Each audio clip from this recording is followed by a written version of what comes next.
अच्छा, अब हम हमारे पास नेक्स्ट जो टॉपिक है वो है फार्माकोकाइनेटिक्स, लेकिन इसके नीचे लिखा है कि life cycle of drugs. Life cycle of drugs का मतलब ये है कि जो हमने ड्रग्स लिया, अब ये अब्जॉर्प्शन की जो हमने बात की, डिस्ट्रीब्यूशन की बात की, मेटाबॉलिज्म की बात की, एक्सक्रीशन की बात की, अब इसको एक एक पॉइंट को हम डिटेल से पढ़ेंगे कि अब्जॉर्प्शन किस तरह होती है, डिस्ट्रीब्यूशन, मेटाबॉलिज्म और एक्सक्रीशन। अच्छा, सबसे पहले हम स्टार्ट लेते हैं अब्जॉर्प्शन से कि अब्जॉर्प्शन क्या है। देखिए, absorption is defined as the passage of drug from the site of administration into the circulation. ठीक है, for a drug to reach into a site of action.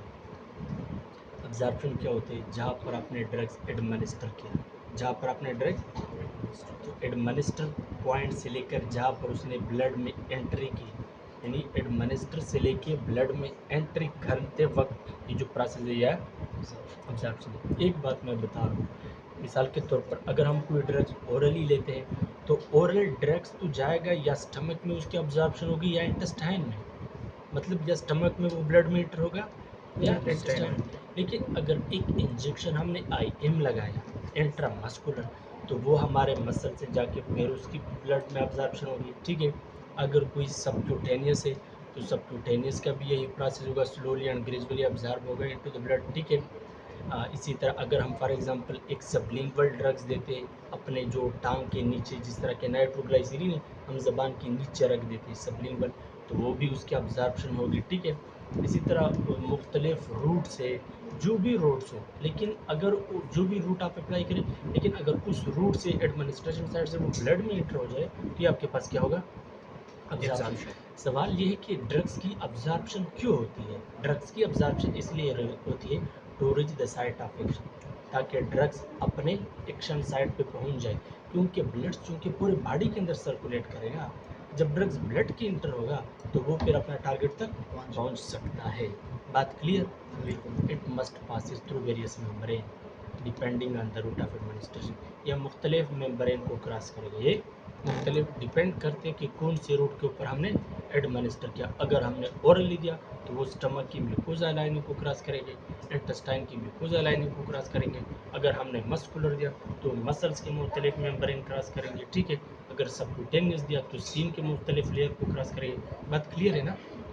समझ आई? या रिपीट कर दें? फास्ट एब्जॉर्प्शन तो मसल में होता है। वो अभी आगे स्लाइड में आने वाले, एक एक चीज़ को हम डिटेल से पढ़ेंगे। Absorption occur by one of the process, या तो वो पैसिव डिफ्यूजन या वो एक्टिव ट्रांसपोर्ट, जिससे पहले स्लाइड में हमने पढ़ा। अब्जॉर्प्शन या पैसिव होगी या एक्टिव होगी।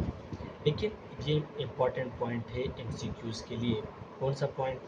कि दस except for IV route absorption is important for all other route of administration. इस पॉइंट को नोट कर दे कि आईवी रूट के अंदर अब्जॉर्प्शन नहीं होती, क्योंकि आईवी के अंदर तो हमने डायरेक्टली वेन के अंदर जो ब्लड है डायरेक्ट ब्लड को एंटर किया, तो ये इधर तो अब्जॉर्प्शन होती नहीं। ठीक है, डायरेक्ट चूंकि हमने ब्लड में एंटर किया तो ये इधर अब्जॉर्प्शन नहीं होती। तो आईवी के अलावा बाकी जितनी भी रूट है वहाँ पर उसकी अब्जॉर्प्शन मिला है, लेकिन आईवी के अंदर उसकी अब्जॉर्प्शन नहीं होगी। क्लियर है। तो अगर एमसीक्यूज आया कि which one of the following route is not suitable for absorption, I M, subcutaneous, orally, IV, तो करेक्ट ऑप्शन क्या होगा? आईवी। आईवी के अंदर अब्जॉर्प्शन नहीं होती। अच्छा, कुछ फैक्टर की हम बात करते हैं, फैक्टर इफेक्टिंग ड्रग्स अब्जॉर्प्शन। तो मुख्तलिफ किस्म के फैक्टर है जो ड्रग्स की अब्जॉर्प्शन को इफेक्ट करते हैं। डिसइंटीग्रेशन एंड डिसोल्यूशन टाइम, इसका क्या मतलब? देखिए, आप लोगों ने देखो मुख्तलिफ ड्रग्स मेडिसिन टेबलेट के फॉर्म में आते हैं। टेबलेट एक कम्पैक्ट मास है। ठीक है, अब आपने टेबलेट को लिया और ये टेबलेट स्टमक पे चला गया, तो ये टेबलेट तो डायरेक्ट डायरेक्ट टेबलेट फॉर्म में तो ऑब्जर्व नहीं होती। टेबलेट डायरेक्ट ब्लड में तो ऑब्जर्व नहीं होती, इन टेबलेट को स्मॉल पार्टिकल में चेंज होंगे, उतना पार्टिकल ताकि वो ब्लड वेसल्स की चैनल को क्रॉस करके ब्लड में एंटर हो जाए। तो इसको कहते हैं डिसइंटीग्रेशन, कि एक कम्पैक्ट मास स्मॉल पार्टिकल में चेंज हो गए for the purpose to observe easy. Clear है उस्मान? तालका उदय हाँ, डिसइंटीग्रेशन क्या है कि आपके पास एक कम्पैक्ट मास है टेबलेट, अगर वो स्मॉल पार्टिकल में चेंज हो जाए for the purpose of absorption. अब डिसोल्यूशन टाइम क्या है? जब वो कम्पैक्ट मास चेंज होता रहा स्मॉल पार्टिकल साइज में ताकि उसकी अब्जॉर्प्शन हो जाए, ये आपके पास है डिसोल्यूशन टाइम। समझना है, जी। वो कम्पैक्ट मास था, वो तो डायरेक्ट अब्जॉर्ब नहीं होता, वो स्मॉल पार्टिकल में चेंज हो गई। कितना टाइम लिया कि वो अब्जॉर्प्शन, इतना पार्टिकल इतना स्मॉल हो गए कि वो अब अब्जॉर्ब हो रहा है, कितना टाइम लिया? आपके पास डिसोल्यूशन टाइम है। और ये जो प्रोसेस डिसइंटीग्रेशन है, एक इम्पॉर्टेंट चीज़ बता रहा हूँ। मिसाल के तौर पर एक ड्रग्स हम फूड के बाद लेते हैं, आफ्टर मील। क्या? आफ्टर मील, ठीक है। एक ड्रग्स है जिसके मिसाल के तौर पर उसके आपके पास कोई डॉक्टर के पर्चा है, पेपर्स है, उसके ड्रग्स के सामने लिखा है पी सी के मतलब post cibum after meal. P C a symbolic representation है। अगर किसी ड्रग्स के सामने पी सी लिखा होते इसका मतलब कि इसको खाने के बाद, लेकिन अगर ए सी लिखा होते तो इसका मतलब आफ्टर बिफोर बी सी। ठीक है, मिस बस जो भी ड्रग्स है अगर उसको खाने के बाद देते हैं, ठीक है, तो वो डिपेंड करता है डिसोल्यूशन टाइम पे, वो किस तरह। मिसाल के तौर पर एक ड्रग्स है ड्रग्स एक्स, कंसंट्रेशन के साथ ये बात सुन ले, एक ड्रग्स है ड्रग्स एक्स। अब ये स्टमक में अब्जॉर्ब होने वाला है, किसमें? लेकिन इसको हमने खाने के बाद देना है। अब अगर इसका डिसोल्यूशन टाइम 15 मिनट है, कितना? 15 मिनट। तो 15 मिनट में अब्जॉर्ब होगा स्टमक के अंदर। अब वो फूड स्टमक के अंदर ही है और 15 मिनट में अब्जॉर्ब होगी। और याद रखिए 1 घंटे के बाद ये फूड स्टमक से जाएगा किधर? इंटेस्टाइन की तरफ। किधर? इंटेस्टाइन की तरफ। अब अगर इसी एक ड्रग का डिसोल्यूशन टाइम 1 घंटे से ज़्यादा होगा तो ये फूड के साथ इंटेस्टाइन में चला जाएगा, ये फूड के साथ इंटेस्टाइन।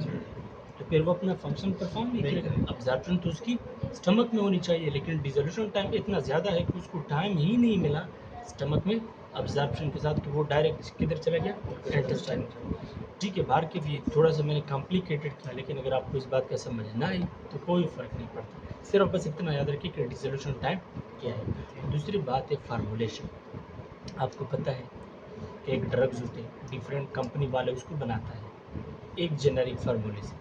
तो फार्मूलेशन का मतलब ये है कि जब डिफरेंट कंपनी वाले बनाएंगे इसको तो डिफरेंट कंपनी मुख्तलिफ़ किस्म की क्वालिटी इस्तेमाल करते हैं। कुछ कंपनी अच्छा क्वालिटीज़ इस्तेमाल करते हैं, गुड क्वालिटी, कुछ मेडल क्वालिटी, कुछ लो क्वालिटी। तो मतलब ये है फार्मूलेशन का कि ड्रग्स की क्वालिटी कितनी है। अगर हाई क्वालिटी ड्रग्स होगा तो वो प्रॉपरली अब्जॉर्ब होगा, अगर कोई लो क्वालिटी केमिकल इस्तेमाल हो गया तो उसकी अब्जॉर्प्शन भी प्रॉपर तरीके से नहीं हो सकती। समझ में आई ना बात? पार्टिकल साइज, जितना पार्टिकल की साइज छोटा होगा उतना उसकी अब्जॉर्प्शन अच्छी ज़्यादा होगी, ज़्यादा होगा। लेकिन जितना पार्टिकल की साइज बड़ा होगा, ज़्यादा होगा, लार्जर होगा, उतना उसकी अब्जॉर्प्शन कम होगी, प्रॉपरली अब्जॉर्ब नहीं हो सकती। बात समझ में आई? यस। 4 को देखिए, लिपिड सॉल्युबिलिटी। लिपिड सॉल्युबिलिटी का मतलब ये है कि अगर एक ड्रग का नेचर लिपिड हो, अगर एक ड्रग का नेचर लिपिड हो तो वो अच्छी तरह अब्जॉर्ब हो सकती है उसके मुकाबले में जिसका नेचर लिपिड ना हो। एक ड्रग्स है जिसका नेचर लिपिड है, एक ड्रग्स है जिसका नेचर लिपिड नहीं है। तो जिनका लिपिड नेचर है वो अच्छी तरह अब्जॉर्ब हो सकते हैं। अब सवाल ये है कि क्यों?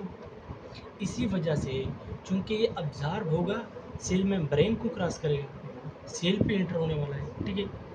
तो चूँकि सेल मेम्ब्रेन का नेचर लिपिड है और अगर ड्रग्स का नेचर भी लिपिड हो तो नेचर सेम है, इसलिए प्रॉपरली अब्ज़ॉर्ब होगा। और बी रिमेंबर, इसका मतलब ये भी नहीं है कि जिनका नेचर लिपिड ना हो वो अब्ज़ॉर्ब नहीं होगा, अब्ज़ॉर्ब वो भी होंगे लेकिन स्लोली।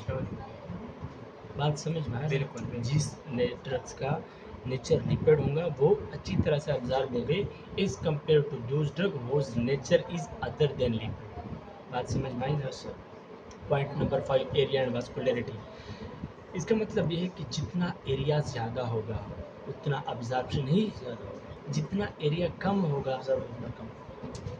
समझ में? Depend on surface area. Depend on surface area. Vascularity का मतलब ये है कि जितना अगर ब्लड वेसल्स की परमिबिलिटी ज़्यादा होगी उतना अब्जॉर्प्शन ज़्यादा होगा। अगर परमेबिलिटी कम है तो अब्जॉर्प्शन कम।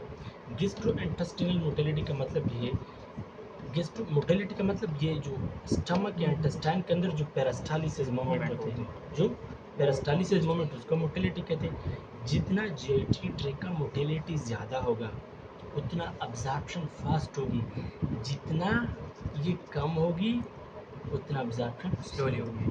प्रेजनेस ऑफ फूड का क्या मतलब, मैं आपको एक बात बता दूँ सिंपली, स्लाइड से हट के कंसेप्ट क्लियर कर दे। देखिए ड्रग्स है आपके पास, क्या है, जब ड्रग्स हमने लिया और उस अगर उसने फूड मालिक्यूल के साथ कम्प्लेक्स बनाया, एक ड्रग्स है, ड्रग्स जाके हमारे बॉडी के अंदर फूड मालिक्यूल के साथ उसने कम्प्लेक्स बनाया, तो ये एक लार्ज मालिक्यूल हो गया। एक तरफ ड्रग, दूसरी की तरफ बॉडी का कोई मालिक्यूल है, तो एक लार्ज मालिक्यूल, तो इसका अब्जॉर्प्शन प्रॉपर नहीं हो सकती, स्लोली होगी। इस तरह की उसने एग्जांपल बात की टेट्रासाइक्लिन। अगर टेट्रासाइक्लिन जाके हमारी बॉडी के कैल्शियम के साथ अटैच हो जाए तो एक लार्ज मालिक्यूल बन जाएगा, फिर उनका प्रॉपरली मतलब ये है कि कम्प्लेक्स बनने से अब्जॉर्प्शन डिक्रीज होगा, अब्जॉर्प्शन डिक्रीज होगा।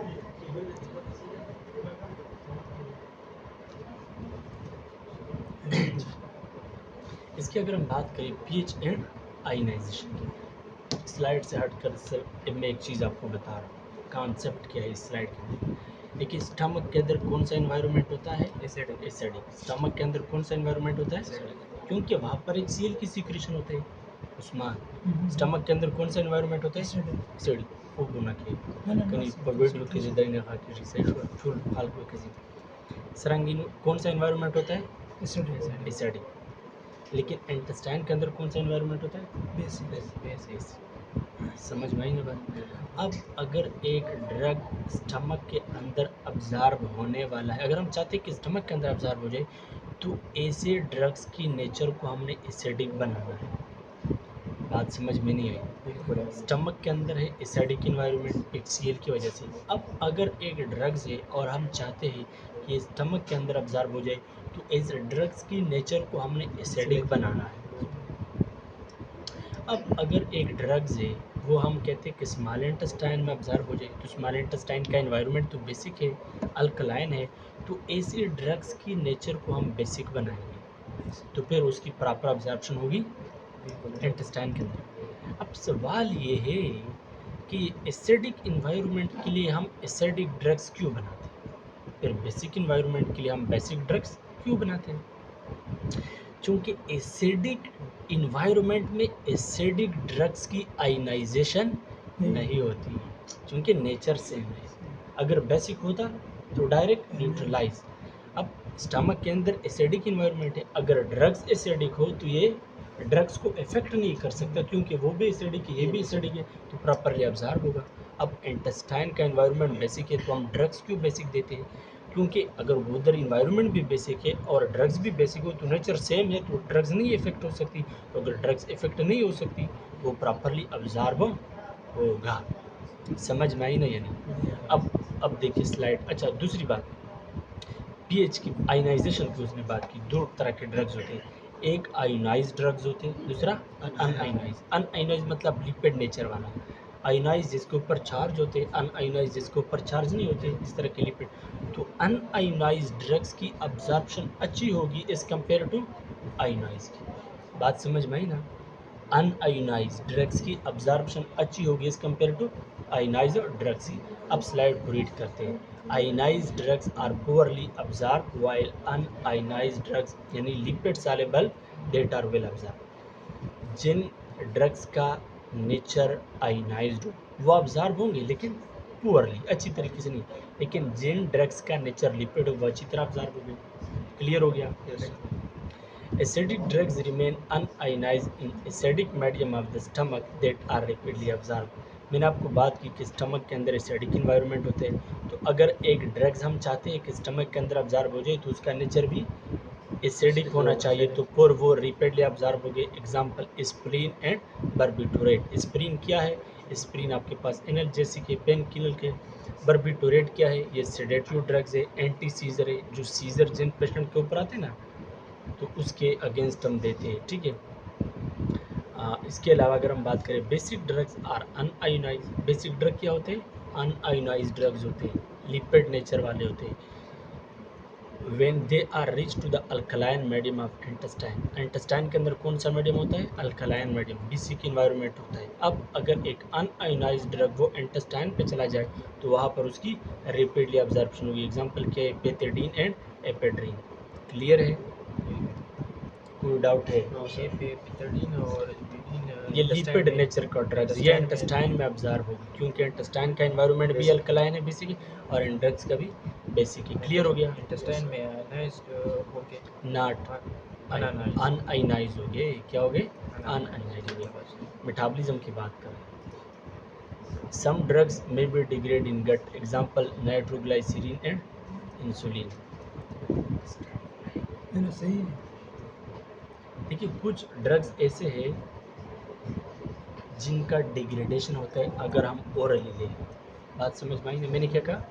डिग्रेडेशन। कुछ ड्रग्स ऐसे हैं अगर हम उसको ओरली लें, मौत के थ्रू लें, इंजेक्शन के थ्रू लें, तो फिर उसकी डिग्रेडेशन होती है, उसका नेचर डीनेचर होता है, उनका इफेक्ट ख़त्म होगा। क्यों?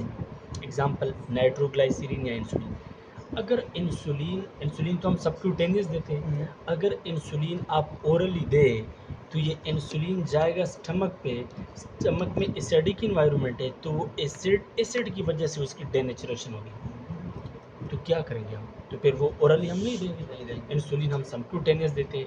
नाइट्रोग्लाइसरीन एक ड्रग्स है, ठीक है, जो हम कार्डिक पेशेंट में देते हैं, जो हार्ट रिलेटेड प्रॉब्लम होते हैं।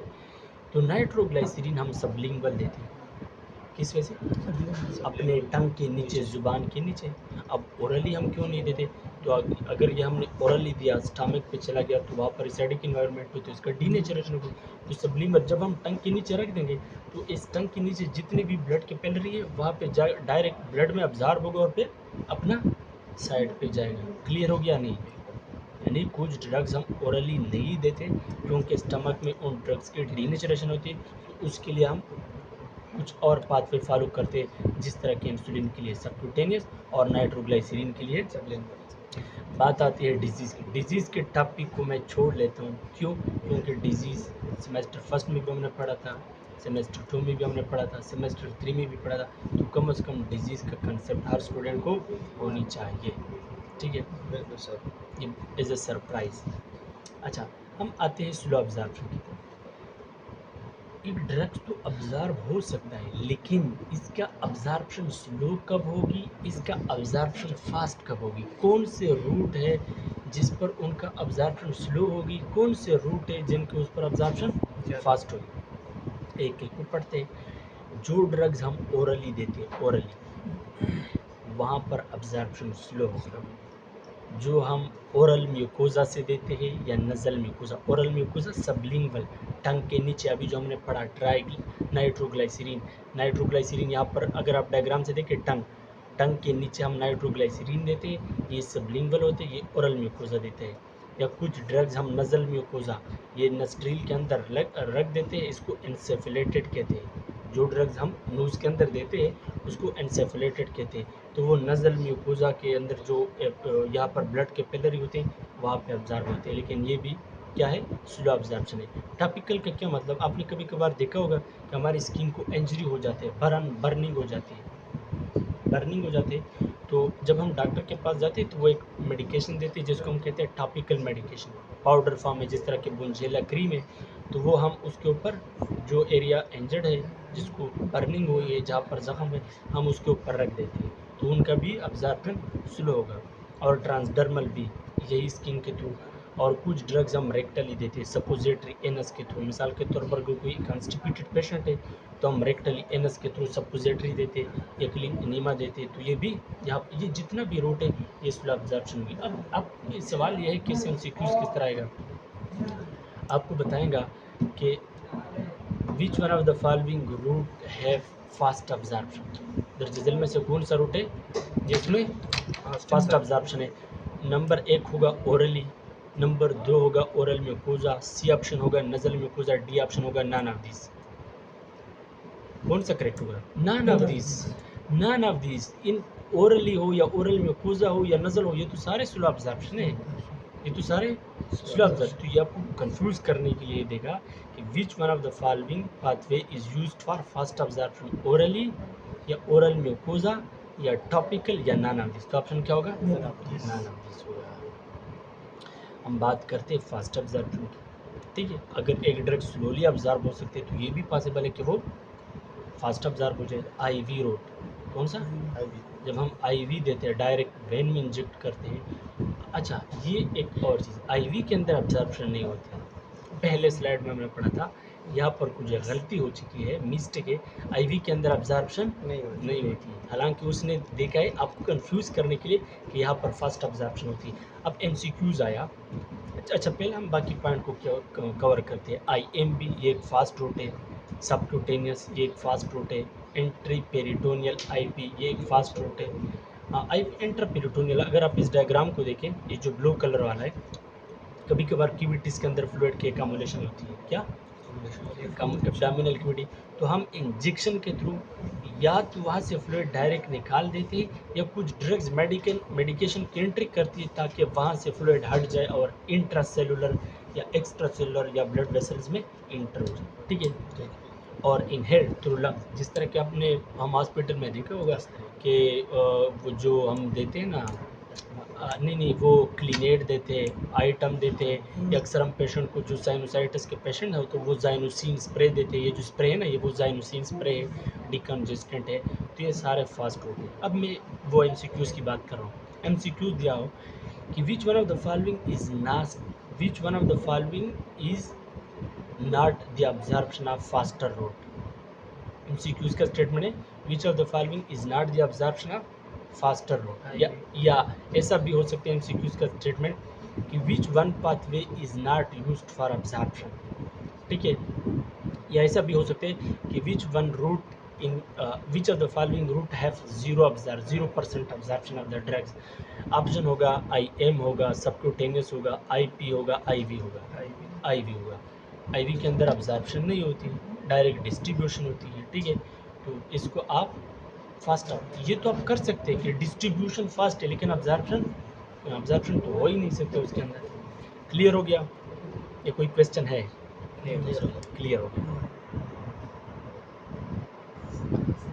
ऐसा करें ना कि ये यहाँ तक एक वीडियो बना दें, बाकी से एक अलग वीडियो बना देंगे।